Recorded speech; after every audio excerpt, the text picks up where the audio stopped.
Hai,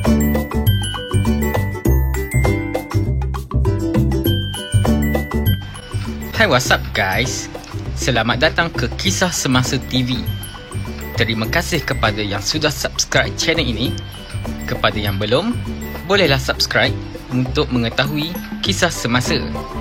Assalamualaikum dan salam sejahtera buat penonton Kisah Semasa TV. Menurut Facebook saudara Azmi Bugis, maklumat terkini, tuntutan KWSP 2.0 bersasar hanya kepada pencarum yang benar-benar dalam kesusahan sahaja. Untuk makluman sahabat-sahabat pencarum di sini, saya ingin menekankan bahawa tuntutan kali ini sangat-sangat berbeza dan tuntutan kali ini bukan dibuka kepada seluruh pencarum, tetapi ianya bersasar hanya pencarum yang benar-benar dalam kesusahan dan terhimpit dengan kewangan yang sangat meruncing untuk menghadapi inflasi yang terus memuncak serta pendapatan yang tidak setimpal sahaja akan diperjuangkan. Justeru untuk justifikasi sahabat pencarum yang tergolong dalam kategori yang saya maksudkan di atas adalah dari list petition yang dihantar. Bagi pencarum yang tidak mengisi ataupun rasa tidak perlu akan pengeluaran ini, tidak perlu isi dan mereka tidak akan mendapat manfaat mengeluarkan simpanan KWSP mereka. Tuntutan bersasar ini memang bertepatan kerana ia tidak dibuka kepada seluruh pencarum bagi pengeluaran KWSP 2.0. Seperti sebelum ini dan dalam perbentangan saya nanti, saya akan tekankan bahawa tuntutan kali ini bersasar hanya kepada pencarum yang benar-benar hidup dalam kesusahan dan bantuan yang kerajaan berikan tidak dapat membantu untuk pencarum meneruskan kelangsungan hidup mereka. Jika pembentangan saya dapat meyakinkan menteri yang bertanggungjawab dan mendapat kelulusan, saya akan serahkan senarai nama-nama pencarum dari list petition untuk tindakan pihak KWSP.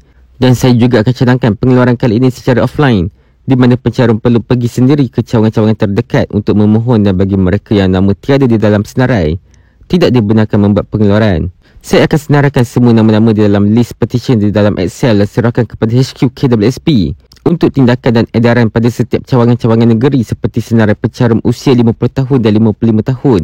Pihak KWSP tahulah format itu bila tuntutan ini berjaya diluluskan. Justeru saya menasihati kepada pencarum yang mengisi petisyen mohon letak nama mengikut IC.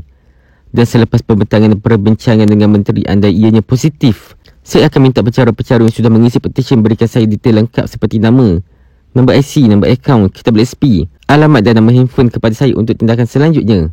Tuntutan bersasar ini bagi mengelakkan pencarum yang tidak menghadapi masalah kewangan dan masih boleh teruskan hidup mendapat manfaat ini. Justeru pengeluaran kali ini jumlahnya pasti tidak besar seperti pengeluaran RM10,000 sebelum ini. 7 juta pemohon. Semua buat pengeluaran tidak kira mereka dari golongan susah ataupun senang. Viralkan info ini untuk pengetahuan pencarum dan maklumkan juga pada saudara mara, adik-beradik, anak-anak, dan jika mereka tidak tahu bagaimana untuk mengisi petition, boleh rujuk di setiap status saya di page video tutorial cara untuk mengisi, dan jika dari kalangan ahli keluarga yang tidak tahu isi, mohon bantu mereka isikan. Tiada istilah tunggu dan lihat. Bila berjaya semua keluar memohon. Ini tuntutan bersasar yang serius dalam kesusahan isikan petisyen. Sekian, harap maklum. Kiranya anda ada sebarang pendapat, boleh tinggalkan di ruangan komen guys.